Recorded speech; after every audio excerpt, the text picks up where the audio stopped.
Good morning. हम अध्ययन कर रहे हैं श्यामपट्ट कौशल के बारे में। इसका ये पार्ट 2 है। पार्ट 1 में हमने ये बताया था कि जब छात्र अध्यापक इस श्यामपट्ट कौशल का प्रयोग कर रहा हो तो उसे अपने आप से प्रश्न पूछना चाहिए। तो छात्र अध्यापक द्वारा स्वयं से पूछे गए प्रश्नों के उत्तर इस बात के प्रमाण होंगे कि श्यामपट्ट कार्य कितना उपयोगी व सफल है। वस्तुनिष्ठता को ध्यान में रखते हुए श्यामपट्ट कार्य के लिए 3 बातों पर ध्यान देना आवश्यक है। ये 3 बातें कौन कौन सी हैं? एक है लेख की स्पष्टता, दूसरा श्यामपट्ट कार्य में स्वच्छता और तीसरा पॉइंट है श्यामपट्ट कार्य की उपयुक्तता। तो पहला हम पॉइंट देखते हैं लेख की स्पष्टता। इसमें क्या क्या बिंदु आते हैं ये हम देखेंगे। पहला बिंदु है श्यामपट्ट पर लिखे गए अक्षर एक दूसरे के बराबर होना चाहिए। इस बिंदु को पढ़कर आप मेरा सुपरविजन कीजिए। मैं एक छात्राध्यापक हूँ और मैं श्यामपट्ट कौशल का अभ्यास कर रही हूँ। तो आप इस बिंदु को ध्यान में रखिए कि श्यामपट्ट पर लिखे गए अक्षर एक दूसरे के बराबर होना चाहिए। क्या आपको इस श्यामपट्ट कार्य में सारे अक्षर और शब्द एक दूसरे के बराबर दिख रहे हैं? यदि आपको ये दिखाई दे रहा है कि बराबर है तो आप लिख दीजिए हाँ, और नहीं है तो आप लिख दीजिए नहीं, क्योंकि ये बराबर नहीं है। कहीं अक्षर छोटे हैं, कहीं अक्षर बड़े हैं। तो पहला पॉइंट ये हो गया। दूसरा है अक्षरों के बीच की दूरी समान होना चाहिए। अब इस पॉइंट को ध्यान में रखिए और मेरे इस श्यामपट्ट कार्य को ध्यान में रखिए। देखिए जरा कि 2 अक्षरों के बीच की दूरी समान है क्या? तो आपका उत्तर होगा नहीं, 2 अक्षरों के बीच की दूरी समान नहीं है। अब तीसरा देखिए, जहां आवश्यक हो वहां अंतराल दिया जाना चाहिए। तो अब आप ये देखिए, क्या मैंने आवश्यकता के आधार पर अंतराल दिया है या कहीं भी हमने बहुत ज्यादा अंतराल दे दिया है? यदि आपको ऐसा लगता है कि आवश्यकता नहीं थी तब भी अंतराल दिया है तो आप वहां पे हाँ या नहीं लिख सकते हैं।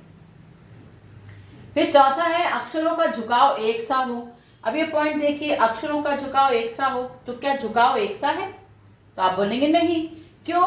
क्योंकि देखिए जिससे इधर चला गया विकास हो वो नीचे जा रहा है, ये वाले अक्षर ऊपर चले जा रहे हैं, तो झुकाव कहीं ऊपर की तरफ है और कहीं नीचे की तरफ। तो इसमें भी आप रिमार्क लिख देंगे नहीं। फिर बड़े एवं छोटे अक्षरों का लेख सही हो। इसमें जो मैंने छोटे और बड़े अक्षर लिखे हैं क्या वो सही लिखे हैं? उसमें आपको कुछ गलती नजर आ रही है तो उसके आधार पर आप हाँ या नहीं या गलत या राइट का निशान लगाएंगे। तो इस प्रकार लेख की स्पष्टता के आधार पर इन बिंदुओं को ध्यान में रखते हुए उनको रिमार्क दिया जाता है और बताया जाता है। दूसरा है श्यामपट्ट कार्य में स्वच्छता। श्यामपट्ट कार्य में स्वच्छता के अंतर्गत हम देखते हैं कौन कौन से बिंदु हैं। पहला, शब्द समूह एवं वाक्य सीधी लाइन में हो। तो क्या हमारे शब्द समूह वाक्य एक सीधी लाइन में आपको दिख रहे हैं? यदि दिख रहे हैं तो आप कहेंगे हम, और नहीं दिख रहे हैं तो आप लिखेंगे सीधी लाइन में नहीं है। तो ये आपके ऊपर है कि आप हमारा श्यामपट्ट कार्य देख के रिमार्क दीजिए इस बिंदु के आधार पर कि शब्द समूह एवं वाक्य सीधी लाइन में है कि नहीं है, और श्यामपट्ट के आधार के समानांतर है या नहीं है, ये आपको डिसाइड करना है। तीसरा पॉइंट है लाइनों के मध्य की दूरी एक सी है। अब लाइनों के मध्य की दूरी क्या आपको एक सी दिखाई दे रही है? तो आप बोलेंगे नहीं। यहाँ देखिए, यहाँ ज्यादा गैप, यहाँ ज्यादा गैप, यहाँ ज्यादा गैप, यहाँ ज्यादा गैप, फिर यहाँ पे कम कम गैप, ये तो आपका उत्तर होगा नहीं। तो इसके आधार पर आप मुझे रिमार्क करेंगे कि लाइनों के मध्य की दूरी एक सी नहीं है। फिर अगला बिंदु आएगा, बिंदु व अन्य विवरण इस प्रकार लिखा होना चाहिए कि मुख्य बिंदु स्पष्ट समझ में आ जाए। मतलब हम जो समझाना चाह रहे हैं तो वो हमारा मेन पॉइंट है, मतलब मुख्य बिंदु है जो हम बताना चाह रहे हैं, उसके अंतर्गत क्या क्या बातें आ रही हैं वो अलग विषय है। तो क्या जो मुख्य बिंदु है उसके बारे में बताया गया। मान लीजिए ये तो हमारा मुख्य है बिंदु, इसके अतिरिक्त जो सब बिंदु है जैसे लेख की स्पष्टता, श्यामपट्ट कार्य में स्वच्छता। तो क्या ये आपको समझ में आ रहा है कि हम इसके बारे में अध्ययन कर रहे हैं? तो इसमें आप रिमार्क डालेंगे हाँ या नहीं।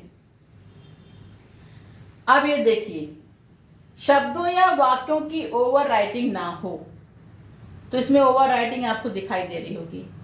यहाँ देखिए ओवर राइटिंग हो गई, या जो लाइन हमने खींची है ये ओवर राइटिंग हो गई। तो आप रिमार्क डालेंगे कि लाइनों और शब्दों की ओवर राइटिंग की गई, पाई गई, तो हाँ या नहीं। श्यामपट्ट का आलेख पाठ की संपूर्ण पाठ्य वस्तु का आलेख होना चाहिए। तो क्या आपको लग रहा है कि जो मैं पढ़ा रही हूँ उसका, जो हम समझा रहे हैं, पूरा आलेख इसमें लिखा हुआ है? यदि उसमें लिखा है, आपको ऐसा लगता है कि हाँ किया गया तो हाँ, और नहीं किया गया तो आप लिख दीजिए नहीं। तो इस प्रकार श्यामपट्ट कौशल के लिए ये बातें बहुत महत्वपूर्ण हैं। जो तीसरा बिंदु है कि श्यामपट्ट कार्य की उपयुक्तता, वो हम देखेंगे नेक्स्ट वीडियो में। यदि आपको ये समझ में आया हो तो इसे आप लाइक कीजिए, शेयर कीजिए और मेरे चैनल को सब्सक्राइब कीजिए। मिलते हैं श्यामपट्ट कौशल के पार्ट 3 में। Thank you.